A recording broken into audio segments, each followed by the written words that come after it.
भेजा है। लेकिन नरेंद्र मोदी का जितना भी एक्शन रहा है 2014 से लेके अब तक, जो कुछ भी मोदी जी ने सरकार में रहते हुए देश के लिए करने की बात कही, उसमें से हुआ कुछ नहीं। जो भी हुआ वो देशद्रोह हुआ, और देशद्रोही अगर मोदी जी आप काम करेंगे, सवाल तो खड़ा किया जाएगा। और अगर आप सोचते हैं कि आपको देशद्रोही बोलना गुनाह है, तो मैंने किया। स्वाभाविक सी बात है, मैंने अभी आपको बताया कि नरेंद्र मोदी जी हमारे सैनिकों के साथ नहीं खड़े और हो भी नहीं सकते। ये उस ब्रीड के हैं आरएसएस वाले। ये वही मोदी जी हैं 2014 के दिसंबर महीने में श्रीनगर में जाकर के जब चुनावी रैली खड़ी की थी इन्होंने, उस चुनावी रैली में इन्होंने कश्मीरियों को क्या कहा था श्रीनगर में उन्होंने तब ये कहा था कि देखो ये मोदी की सरकार है, इसलिए आर्मी वालों से माफ़ी मंगवाई। जो व्यक्ति हमारी फ़ौज को अपमानित करता हो वो प्रधानमंत्री हो गया तो क्या हुआ, है तो देशद्रोही। फौज के साथ क्या बर्ताव है, किस तरीके से देश की अर्थव्यवस्था से लेके एक आम आदमी, सारी बातें तो मोदी जी छुपाते हैं। इनको छुपाने की पुरानी आदत है, पता है ना किस बात की, तो हर चीज़ें छुपाते हैं। झूठ बोलेंगे, झूठ पे झूठ बोलेंगे, और इन्हीं की तरह कहा जाए झूठ बोलो, झूठ पे झूठ बोलो, और ज़ोर से बोलो, इतनी ज़ोर से बोलो कि मोदी जी को अटल बिहारी जी की तरह पब्लिक उठा के फेंक दे। सब भारत सरकार चीन की घुसपैठिया हुई है, लगातार ना मानने वाली फिलहाल अब मानने लगी है कि हाँ चीन ने घुसपैठ किया है। सर आपको क्या लग रहा है कि संसद के अंदर भी इस सवाल को उठाए जाने के लोग काफ़ी उम्मीदें जता करके बैठे थे, लेकिन जो जवाब आना चाहिए वो शायद संपूर्ण तरीके से आ नहीं पाया। इसके पीछे क्या भयभीत है, क्या है? मोदी जी का जो झूठ है वो कभी ख़त्म नहीं होता। राजनाथ सिंह पहले ही मान चुके हैं, जो कि रक्षा मंत्री हैं, कि चीन आया है हमारी ज़मीन पे। उसके बाद मोदी जी ने कहा कि नहीं भैया चीन नहीं आया है, ये भी ऑन रिकॉर्ड है। टेलीविज़न पे प्रकट होने का शौक़ बहुत है, लेकिन ना इतिहास का पता है ना भूगोल, वर्तमान तो भूल ही जाइए मोदी जी। इसके बाद हमने फिर ये भी देखा कि अभी पार्लियामेंट में सवाल किया गया, संसद में सवाल किया गया इस बारे में, तो गृह मंत्रालय ने ये जवाब दिया है कि नहीं, चीन हमारी ज़मीन पे नहीं आया।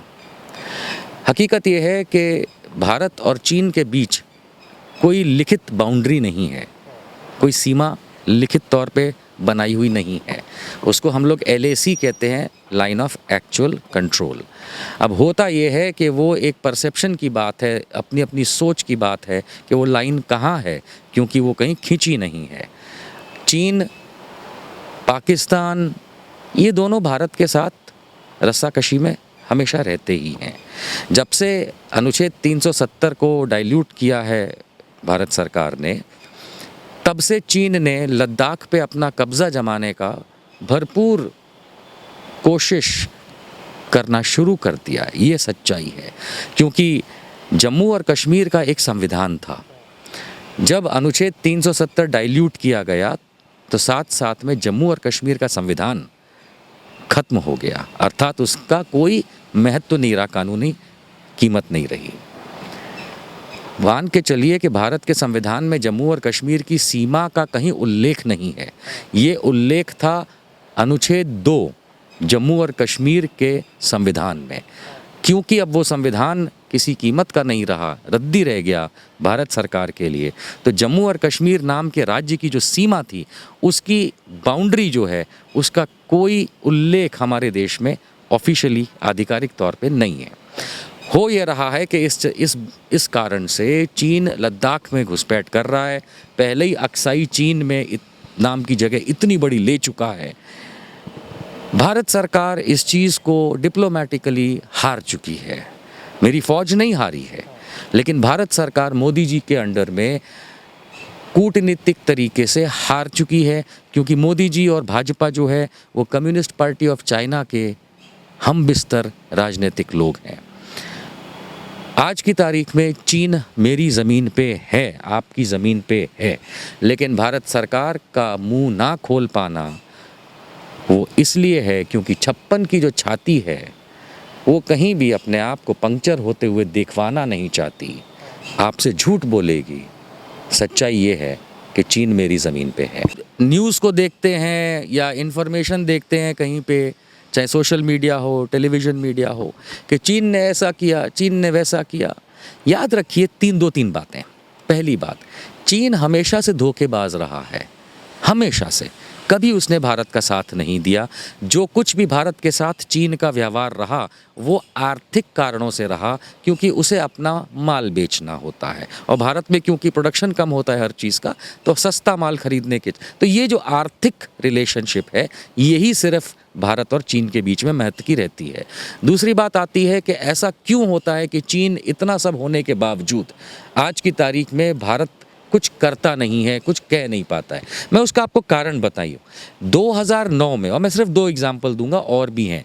सन 2009 में भारतीय जनता पार्टी ने आरएसएस और बीजेपी के लीडर्स को चीन भेजा था माओवाद सीखने के लिए। कम्युनिस्ट पार्टी ऑफ चाइना से 1 हफ्ते से ज़्यादा का वो एक कैंप लगा था बीजिंग में, जिसकी लीडर उस समय लीडरशिप कर रहे थे नितिन गडकरी जी।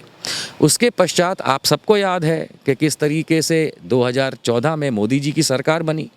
याद रखिए कि नवंबर 2014 या मेरे ख्याल दिसंबर में 2014 में मोदी जी के प्रधानमंत्री रहते हुए आज के महाराष्ट्र और गोवा के गवर्नर तत्कालीन भाजपा एमपी भगत सिंह कोश्यारी जी की लीडरशिप में 14 भारतीय जनता पार्टी के एमपी, एमएलए और आरएसएस के लोग दोबारा चीन गए 2-3 चीज़ें सीखने के लिए कि कैडर बेस्ड काम कैसे होता है, माओवाद यानी कि माओ जेदांग की थ्योरीज सीखने के लिए, और इन्होंने आपस में एक एमओयू यानी कि एग्रीमेंट किया कि हम आदान प्रदान करते रहेंगे अपनी बातों का।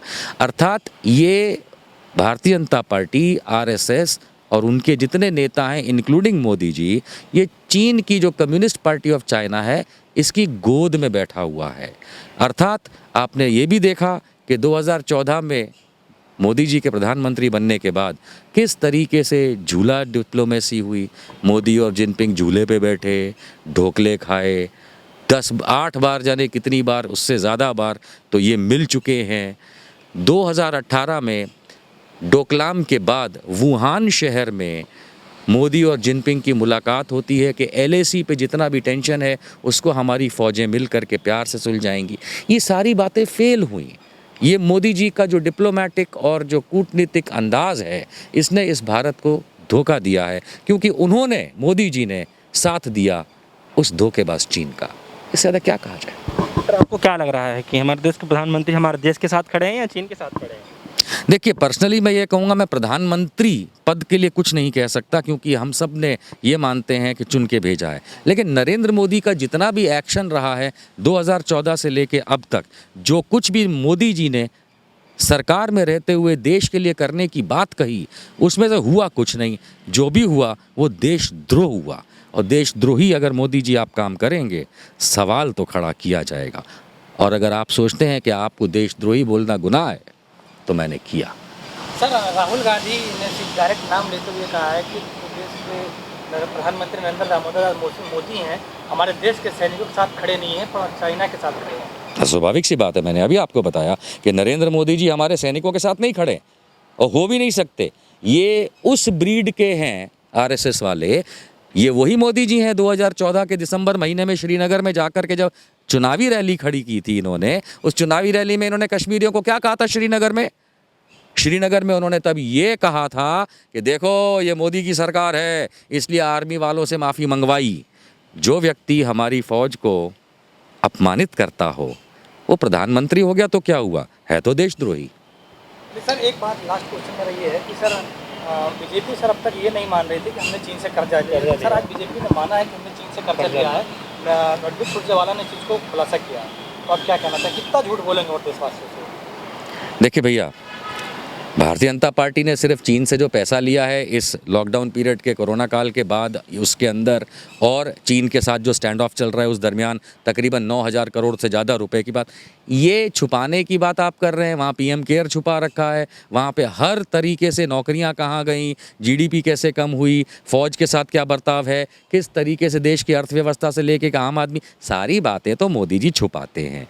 इनको छुपाने की पुरानी आदत है, पता है ना किस बात की, तो हर चीज़ें छुपाते हैं। झूठ बोलेंगे, झूठ पे झूठ बोलेंगे, और इन्हीं की तरह कहा जाए झूठ बोलो, झूठ पे झूठ बोलो, और ज़ोर से बोलो, इतनी ज़ोर से बोलो कि मोदी जी को अटल बिहारी जी की तरह पब्लिक उठा के फेंक दे।